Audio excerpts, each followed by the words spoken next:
मेरे कज़न हैं, मैं उनका नाम नहीं लूँगा, शायद वो पॉडकास्ट सुनते भी होंगे। उन्होंने म्यूज़िक छोड़ा not because of religious reasons, और उन्होंने मुझे बताया कि मैंने दीन की वजह से नहीं छोड़ा। उन्होंने कहा कि, और ऐसी बात नहीं है कि वो दीन की कोई रीज़न नहीं थी, लेकिन he wanted to make this thing clear. वो कहते हैं कि मेरे इमोशंस को डिक्टेट करता था म्यूज़िक। बिल्कुल ऐसे कहते हैं मैं सुबह निकलता था गाड़ी पे, मैं ये वाला जॉनरा लगाता था तो सारा दिन मैं ऐसे रहता था, मैं दूसरा जॉनरा लगाता था तो मेरा मूड वैसे रहता था। वो कहते हैं कि how could I let music dictate my emotion. तो म्यूज़िक के बारे में मैंने कहीं पढ़ा था कि म्यूज़िक शैतान की अजान है, द कॉल ऑफ सैटन। आप देखें कि म्यूज़िक आपको किन चीज़ों पे मोटिवेट करता है, कि आपके क्या इमोशंस आते हैं। सही। आपका हराम रिलेशनशिप्स का दिल करता है, आपका फॉर्निकेशन का दिल करता है, आपने पोर्नोग्राफी की एग्जांपल अभी दे दी। म्यूज़िक सुनने के बाद आपको कोई नेकी का काम तो ज़हन में नहीं आता ना, कि मैं किसी की मदद कर दूं, मैं कोई अच्छा काम कर लूं, नमाज पढ़ लूं। आपको सारे उल्टे काम ज़हन में आते हैं। जिस तरह इंसानी रूह को तस्कीन मिलती है कुरान मजीद से, इसका एग्जैक्ट ऑपोजिट है शैतान के साथ। शैतान can not stand the Quran. सुभान अल्लाह, वेरी ट्रू। आप यकीन करें कि कटिंग लॉन्ग स्टोरी शॉर्ट, मुझे रुकिया करने का एक मौका मिला, और मल्टीपल टाइम्स मैंने रुकिया किया क्योंकि वो मेरा फैमिली का केस ही था। और रुकिया थोड़ा बता भी, मैं हमारी ऑडियंस को शायद ना दे दूं, रुकिया कोई ये नहीं होता कि कोई ख़ास चीज़ है। रुकिये का मतलब बेसिकली ये है कि वो आयात या कुरान मजीद का कोई भी पोर्शन आप किसी बंदे के सामने जो कि या तो पोजेस्ड हो, या उसको कोई फ़िज़िकल पेन हो, या उसको स्पिरिचुअल मसला हो, यानी कि अल्लाह ने कुरान सूरतुल फातिहा का एक नाम शिफा है, शिफा है। कुरान मजीद को ख़ुद अल्लाह ने जो है वो शिफा से ताबीर किया है कुरान मजीद के अंदर ही, तो उसको रिसाइट करने को रुकिये का एक्ट कहते हैं, और वो अल्लाह की इजाज़त से अगला बंदा हील हो जाता है। दिस इज़ व्हाट रुकिया इज़। अच्छा, जो शयातीन हैं वो रुकिया और आज़ान और इकामत वो ये बर्दाश्त नहीं कर सकते। और आप यकीन करें, रुकिया करते हुए मैंने दो चीज़ें बहुत प्रोफाउंड देखी।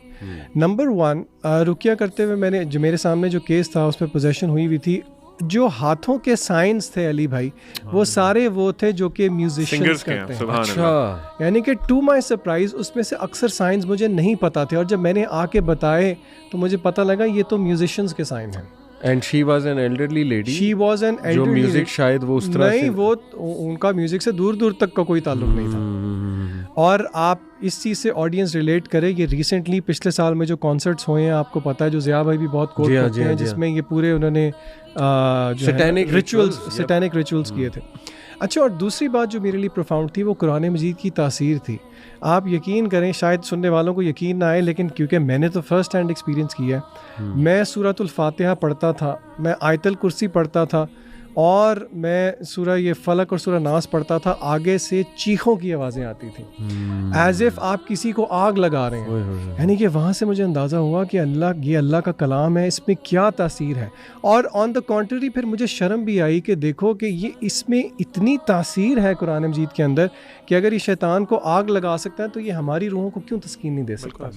तो इसीलिए ये बात समझने की कोशिश करें कि अगर हम म्यूज़िक सुन रहे हैं, we are opening doors to शयातीन। अब्दुल अलीम में जो मिसाल दी, वो रावलपिंडी के एक मशहूर राकी हैं, जिन्होंने रमज़ान के दिनों में वो किसी पे रुकिया कर रहे थे, और वो जो म्यूज़िक था वो हमसायों की तरफ से नहीं था, वो जो ये उठाने के लिए नहीं आते सहरी के लिए, वो ढोल वाला था। वो कहते हैं मेरे 4-5 घंटे की रुकिये की मेहनत पे पानी फिर गया, उस एक ढोल वाले की वजह से। तो आप इसी का ताल्लुक़ है पोर्नोग्राफी से भी, बेहयाई से भी, बाथरूम में दुआ ना पढ़ के जाना, गुस्से की हालत में बहुत ज़्यादा होना, मौसीकी का होना। यानी कि अगर आपके घर में म्यूज़िक है, it is an open door for शयातीन कि वो आपकी ज़िंदगी में इंटरफेयर कर बिल्कुल। मैंने दीन की तरफ जब आना शुरू किया तो मेरी लाइफ में एक एक्सीडेंट हुआ था, जिसका मैंने पहले भी एक दफ़ा जिक्र किया। तो मैं जुम्मा पढ़ने के लिए गया था एक मस्जिद में, जो कि उस अल्लाह माफ़ करे उससे पहले मैं नहीं पढ़ता था रेगुलरली, और मैं मस्जिद के बिल्कुल लास्ट, जो जहाँ जूतियाँ नहीं पड़ी होती, वहाँ बैठा हुआ था। इस टाइम पे गया था, अस्तगफिरुल्लाह।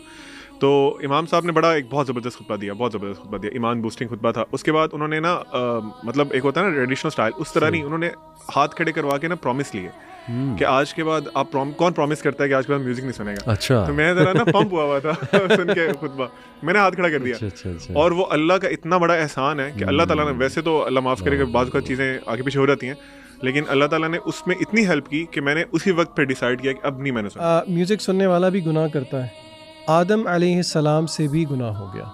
एक बहैसियत बशर एक इंसान होते हुए गुनाह हो गया, जैसे कि स्कॉलर समझाते हैं कि इब्लीस से भी गुनाह हो गया। इब्लीस ने भी अल्लाह ताला की बात नहीं मानी, आदम अलैहिस्सलाम ने भी बात नहीं मानी।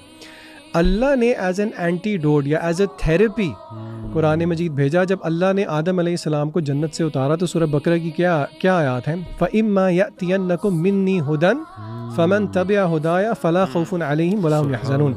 अल्लाह ने कहा कि अब तुम्हें मैं नीचे उतार रहा हूँ, तुम्हारे पास हुदन हिदायत आएगी। अल हुदा कुरान मजीद है, जिसने इसकी पैरवी कर ली फ़मन तबिअ हुदाया फ़ला खौफुन अलैहिम वला हुम यहज़नून। इससे हमें गुनाह और कुरान का एक ताल्लुक़ पता लगता है। गुनाह हमसे भी होता है, गुनाह आदम अलैहिस्सलाम से भी हो गया, उसकी थेरेपी है कुरान मजीद, ना कि हम जो है उस थेरेपी को छोड़ के जो कि जिस गुनाह की वजह से हमें भेजा गया था वो इसी गुनाह की एक नेचर को हम रिपीट करते थे। फिर ये लिरिक्स देखें, तेरे नाम से जी लूँ, तेरे नाम से मर जाऊँ, तेरी जान के सदके कुछ ऐसा कर दूँ।